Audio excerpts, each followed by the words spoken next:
യമനിലെ ജയിലിൽ കഴിയുന്ന നിമിഷപ്രിയയുടെ വധശിക്ഷ റദ്ദാക്കിയെന്ന നിലപാടിൽ ഉറച്ച കാന്തപുരം AP അബൂബക്കർ മുസ്ലിയാരുടെ ഓഫീസ്. എക്സ്പോസ്റ്റ് പിൻവലിച്ചെന്ന ആരോപണം കാന്തപുരത്തിന്റെ ഓഫീസ് തള്ളിക്കളഞ്ഞു. വധശിക്ഷ റദ്ദാക്കിയെന്ന് വിദേശകാര്യ മന്ത്രാലയം ഇതുവരെ സ്ഥിരീകരിച്ചിട്ടില്ല. യമനിലെ ജയിലിൽ കഴിയുന്ന നിമിഷപ്രിയയുടെ വധശിക്ഷ റദ്ദാക്കിയെന്ന ആശ്വാസ വാർത്ത ഇന്നലെ മലയാളികളെ അറിയിച്ചത് കാന്തപുരം AP അബൂബക്കർ മുസ്ലിയാരുടെ ഓഫീസ്. വധശിക്ഷ റദ്ദാക്കിയെന്നും ഇനി തുടർ ചർച്ചകൾ പൂർത്തിയാക്കേണ്ടതുണ്ട് എന്നുമുള്ള ആശ്വാസ വാർത്തയാണ് കാന്തപുരത്തിന്റെ ഓഫീസ് പങ്കുവച്ചത്.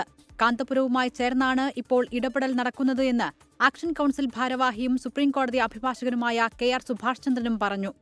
ചർച്ചകൾ ഇനി പൂർണ്ണമായും നിമിഷയെ മോചിപ്പിക്കാൻ വേണ്ടിയുള്ള ശ്രമങ്ങളാണ് ഞങ്ങൾ ദിയാദനം നൽകിക്കൊണ്ട് നടത്തുന്നത്. അതേസമയം അക്കാര്യത്തിനകത്ത് പൂർണ്ണമായ മോചനമാണോ അതല്ല ഏതെങ്കിലും തരത്തിലുള്ള ജയിൽ ടേം ചെലവിടേണ്ടി വരുമോ എന്നുള്ള കാര്യങ്ങളിലൊക്കെ ഇനി വീണ്ടും ചർച്ചകൾ നടത്തേണ്ടതുണ്ട്. എന്നാൽ ഇക്കാര്യം കേന്ദ്ര വിദേശകാര്യ മന്ത്രാലയം സ്ഥിരീകരിക്കുന്നില്ല. ചില വ്യക്തികൾ പങ്കുവയ്ക്കുന്ന വിവരങ്ങൾ തെറ്റിദ്ധാരണാജനകമെന്നാണ് മന്ത്രാലയ വൃത്തങ്ങൾ പറയുന്നത്.